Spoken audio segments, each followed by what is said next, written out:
And we're staying with CONCACAF Nations League football on the SportsMax zone. A 0-0 draw versus Honduras was enough for Jamaica's Reggae Boyz to book their spot as Group B winners and advance to the League A quarterfinals of the Nations League.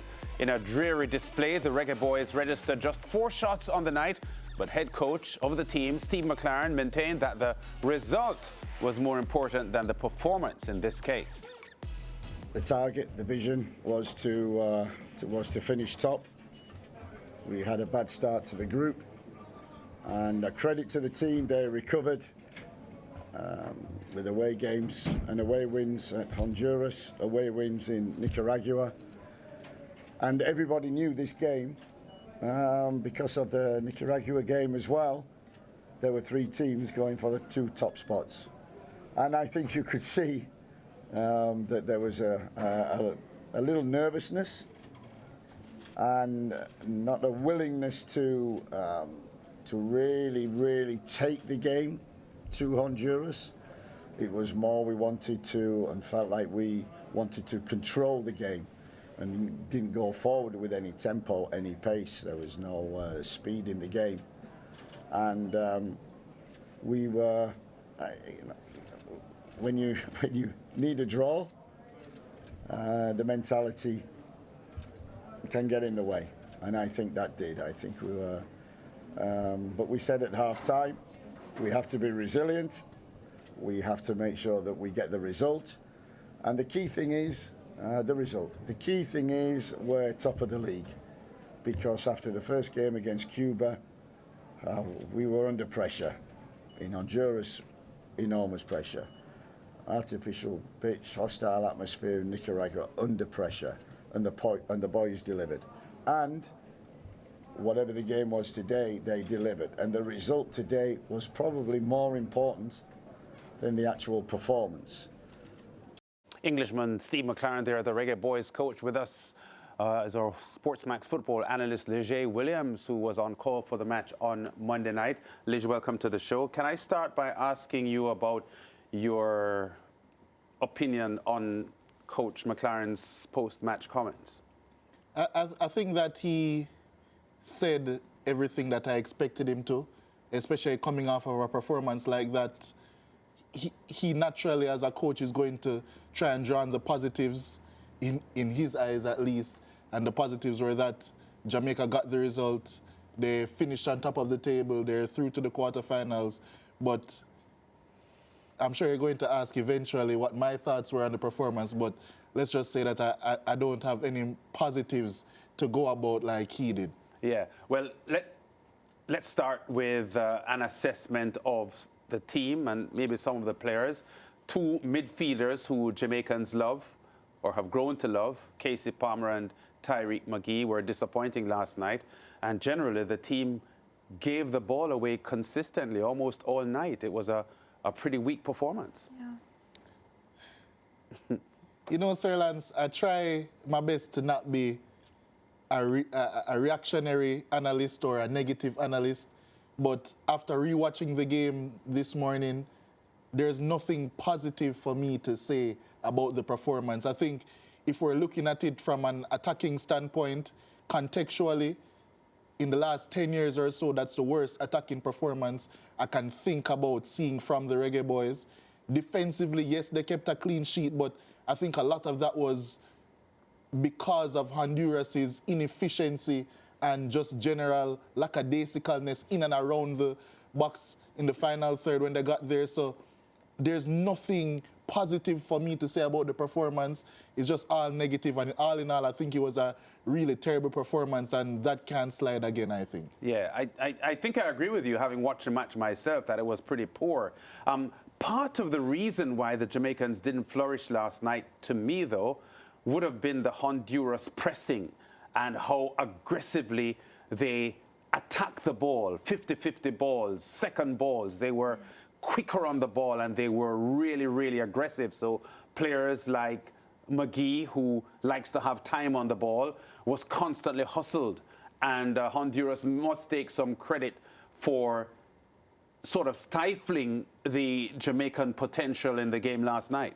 Yeah, I agree with you. I think Honduras generally set up really well defensively. They set up in a mid-block 4-4-2 mid-block, and as I explained on the show probably last week, that it does a really good job of blocking out the middle. So that's why Casey Palmer, Latibodiere, and McGee all struggled to really put an imprint on the game. But at the same time, if we were to look at something that Coach McLaren mentioned time and time again, I mentioned it on commentary as well, the tempo of the team was poor.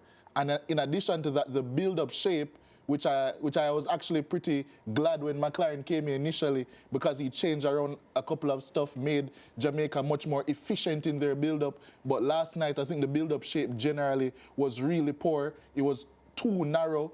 Holgate was hugging in and coming in, not creating enough space, not creating the right spacing to build up efficiently to drag out that Honduras presser. They were extremely confident condensing in the middle, and then none of the midfielders, especially Casey Palmer. There's actually a clip of Jamaica's build-up that the producer got for me, and if you were to look at, I want you to focus on Casey Palmer in this clip. He's supposed to be the pivot. Jamaica usually builds up in a 3-1 shape. There he's in the center circle, exactly. on the edge of the center circle. He is supposed to be constantly as a 6 in between the two attacking players pressing for Honduras. That gives them something to do. If you're dragging wide and not being in the middle, you're making the presser's job so easy, because they just have to stay in the middle and be the shadow of the rest of the players. If you're in between those players, you immediately give one of those players a decision to make. Because if they leave you alone, you have a free rein to either collect the ball and turn. If one of them comes to you when the ball is passed, so you can pass it back to your defender, they then have an easier pass into the midfield. So the movements and the shape and the decisions and the tempo of all of the build-up players for Jamaica, I think, was poor. So that's why I'm not going to label or put too much pressure on the attacking players, because they didn't really get the ball in advantageous situations. Yeah, I was at the match live, and, you know, very, very disappointed, because I felt as if, you know, watching the match at home, you would want to give the fans something to be happy about, and I felt like, Liz, we didn't get that. One thing that stood out for me, the Kaim Dixon opportunity that he got. It's too bad he didn't hit the target, but, you know, he came on fresh legs as a substitute, and I felt like I saw the Kaim Dixon that I wanted to see. Just wish he capitalized on that moment that he got. Yeah, you know, but that's him creating something out of nothing, which he does so well. Kaim Dixon, he was really a live wire. Tried his best, so too did Ronaldo Cephas when he came on, but once again, you can't, as I always say, you can't constantly rely on your best players to problem solve in moments. Yes, the best players can problem solve the best, but you have to be able to put your best players in advantageous situations. Putting Kaim Dixon 30 yards from goal and he has to beat a man in order to take a shot from range, that's not an advantageous situation for any attacker. So I think just generally, as I said, the setup was poor, the execution was poor on the day, and the tempo which Jamaica tried to play at was awful as well. So many things to fix going forward, because in the quarterfinal, and if Jamaica were to go beyond the quarterfinal in the Nations League, you're going to be playing better opposition that certainly won't be wasting the chances that Honduras did on the night. Yeah, and Coach spoke highly in the press conference about Joel Latibodiere, his intelligence and his technical awareness. Your thoughts on that comment? And I'm talking about what we saw last night. All right. As I said, I tried to be not too negative. Joel Latibodiere is not a central midfielder. He hasn't played central midfield from... I've known Joel Latibodiere, I know about Joel Latibodiere from his days in the under-17 when he was playing for England. Was actually a very integral player in a team that went to the under-17 Euros final, went to the FIFA World Cup under-17 and won that, playing at right back for England, centre back for England when he was in Manchester City's academy. Always really highly rated. At Coventry now, he plays either at right back or at right centre back in a back three. I understand because of the fact that he would be one of the most, as coach would have pointed out, one of the most tactically aware players, having been brought up in the Manchester City Academy and played in several positions. He would be one of the best candidates out of the players that they have to play in that central midfield zone. But we saw, not only in that Casey Palmer clip, for example, but in the games previously, when he is required to be that sole pivot, when he is required to be that player that is a destroyer in a midfield, because it's not only in possession. I would have an issue with him being in the midfield. It's out of possession as well, because there's a reason why he doesn't play right back as much when he got older into senior football. It's because of certain biometrical issues, not his fault. He just cannot cover the ground. So if you remember in the Nicaragua game, or after the Nicaragua game, I spoke about the ground that he would have to cover when he drops in between the two centre-backs, going back into midfield, and how he couldn't cover that ground effectively. He just doesn't have the running power. So I'm not saying that Latibadere is a bad player. I'm not saying that he doesn't have enough quality to play for Jamaica. But in the midfield area, I would love to see a more natural player in that zone. Yeah, another night, another Andre Blake save. He was good as always, 6 crucial saves. I mean, one of the things about Andre Blake is, and I know you said you couldn't find positives from a game, he tends to be on that end, the positive end. You know, I don't know what we would have done without a goalkeeper like Andre Blake. Yeah, he's so reliable. I think it has come to the point now. I figure that Sir Lance will probably disagree with this statement when I say it, but he is the most reliable Jamaican goalkeeper, I think, that I have witnessed at least. And even if I were to go back historically, obviously there have been goalkeepers that have performed for Jamaica in a World Cup. Obviously there have been goalkeepers that have gone pretty far and won trophies with Jamaica. But I think if we're looking at the consistency of his performances with Jamaica and also the consistency of his performances at club level, I don't think there's too much of an argument in my mind, at least, that Andre Blake would be Jamaica's best ever keeper. And I said that there aren't any positives, but that's probably because Andre Blake is so consistently good that sometimes it just passes me how great he is, so I don't even want to mention it. But props always has to go to Andre Blake in Jamaica's net. I don't know why you say I would disagree with you, because I don't really. I think that he is certainly among the best. And I'm not sure that I would put others ahead of him. Warren Barrett, Donovan Ricketts were absolutely solid goalkeepers and very, very successful as well. But I would say Andre Blake is in that league. Top so man. I wouldn't disagree with that. One of the comments that Coach McLaren made at the end of the match, Leige, is that he's still getting to know these players. He's still learning about these players. There were some fans who felt a little surprised that Campbell got a start last night ahead of a Kaheem Dixon or Ronaldo Cephas. Was that a surprise for you as well? Not really, because we saw Campbell get the start against Honduras in the reverse fixture. He was very integral to Jamaica scoring one of their goals, and he's always been a bundle of energy under Steve McLaren. So I wasn't too surprised Cephas wasn't picked for the last camp, so he's picked for this one. So as he said, he's just getting to know these players, so naturally you would go for more familiarity. So I wasn't surprised that Campbell was picked ahead of Cephas, but you know, people, I assume they're going to say that because Cephas came on and made more of an impact that Campbell did.